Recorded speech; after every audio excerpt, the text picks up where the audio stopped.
I can see the security guard standing.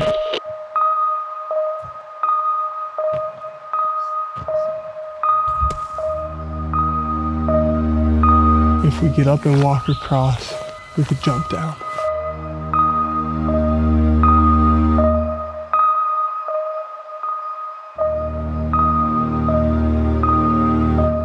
But if we jump down, there's no getting back this way.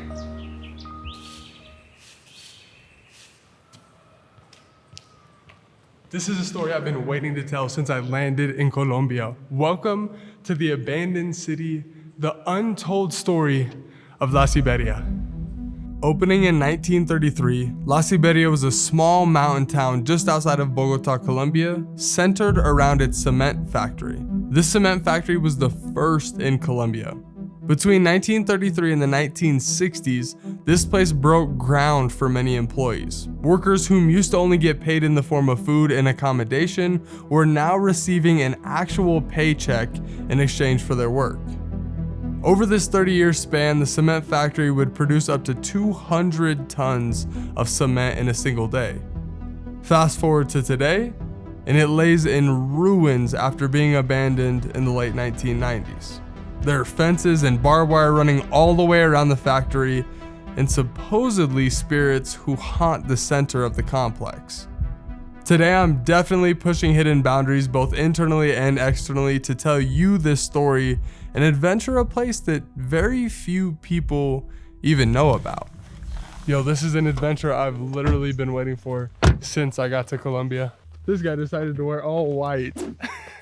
Me, Juan. I think once we get inside, we'll be fine, but really it's walking these streets. A car could drive by at any point. But we thought there was a wide open spot that we could just waltz right in.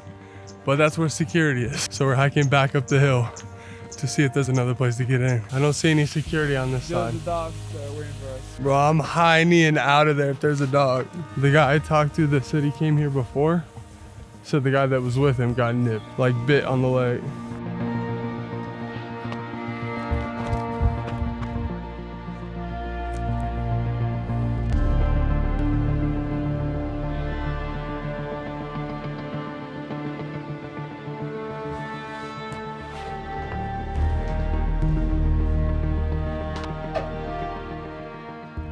This room is full. It's literally like they just picked up and never came back.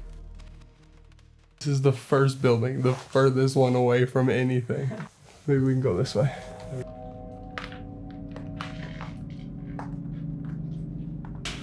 This is just a workshop and bathrooms. What is this? These shelves they have everywhere.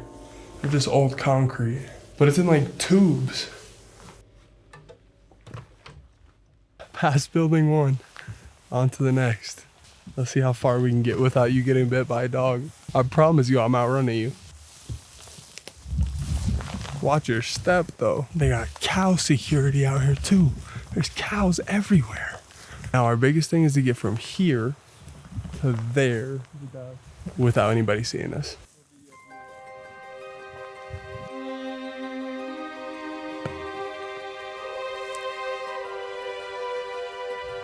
This is it, but it's a drop. If we get up and walk across, we could jump down. But if we jump down, there's no getting back this way.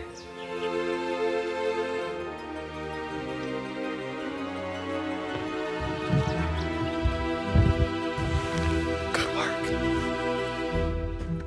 Juan's not so sure about this anymore. You got this.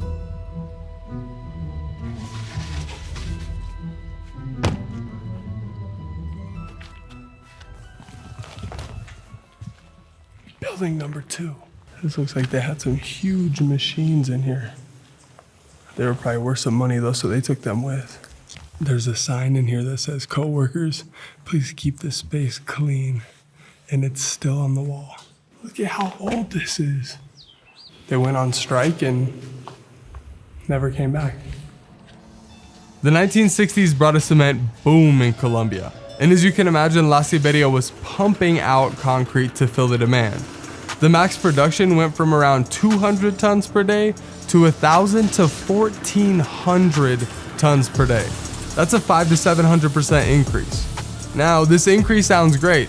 More work means more employees, boosting economic status for the city, and recognition as one of Colombia's major cement suppliers. Sadly though, this explosion of business was pushed by greed from those in charge at La Siberia. Because of the spike in production and lack of infrastructure to support the increase in demand, work conditions became so bad that cement dust filled the air to the point where surrounding plants and cattle were dying off and many employees were getting sick. This right here is cement soot. This is what put this place out of business. The workers went on strike and this soon-to-be ghost town began to dig its own grave. You good, bro? Scared. Oh, you want to go that way or what? I want to try that sick, I'm sorry. Let's get it.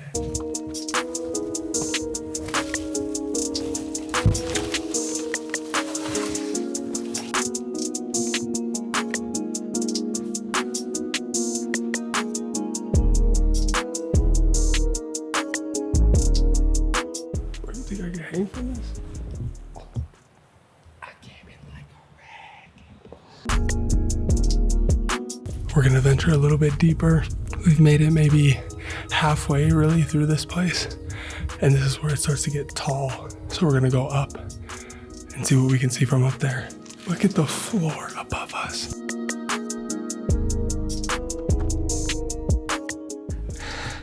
you wanna go up one more? Not really. But are you going to? Yeah. He didn't know what he was signing up for. Vamos. Let's get up these stairs.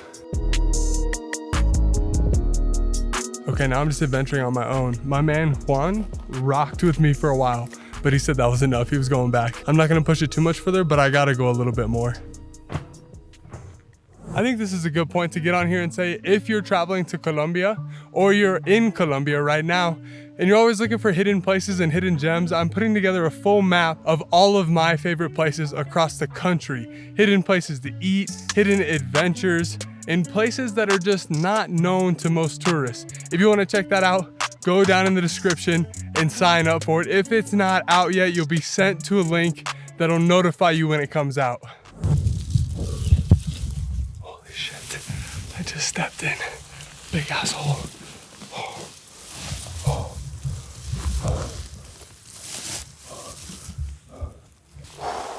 I literally saw it walking that way.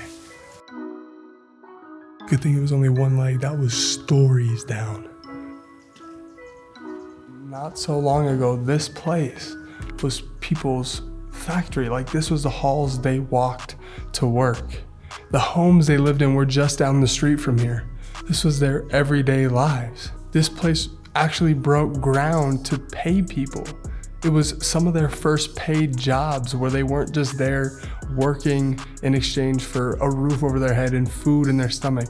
They were actually getting paid here, and then greed took over, and this happened. 1998, this whole place shut down. This is probably a good spot to put. I wouldn't try to come out here. Getting in here was one of the most difficult abandoned buildings that I've ever had to get into. I'm more worried about the dogs. But I think it's a story worth telling in Colombia. It's a hidden place, a hidden physical location that used to just be normal. This must have been used as some water source or maybe even cement dripping, but I bet it was water because there's pools. If you can see, I'm just on the other side over there, still full of water. I'm sure it's just from the rain, but that means the system was set up to hold liquid. I'm honestly surprised that this place was only abandoned in 1998. This place looks like it's been abandoned for 50 years. The grass is overgrowing everywhere. It's collapsed in a lot of places. A lot of the metal's completely rusted out. I think this is the furthest I'm gonna go because the security guard's on the other side of that building. And I really don't feel like getting chased by dogs today. I'm surprised we made it this far, to be honest. Security and the dogs are right there. I can see the security guard standing in a post with his bright orange vest on, and it's wide open to see me. So now I gotta figure out how to get out of here without him seeing me.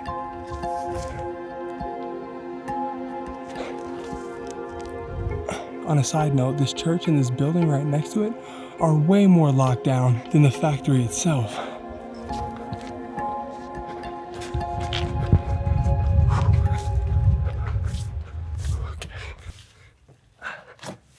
The church is locked up with anything and everything. And the door's closed? This isn't the entrance.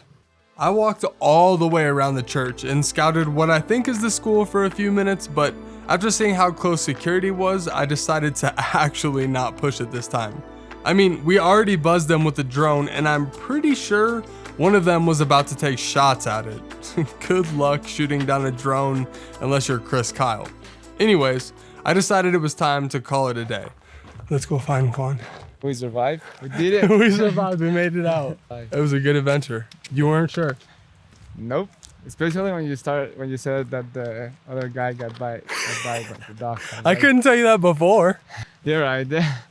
Yeah, like to be honest, if I did not know that it was like gonna be like this, I probably would not come. But are you glad you came? Yeah, of course.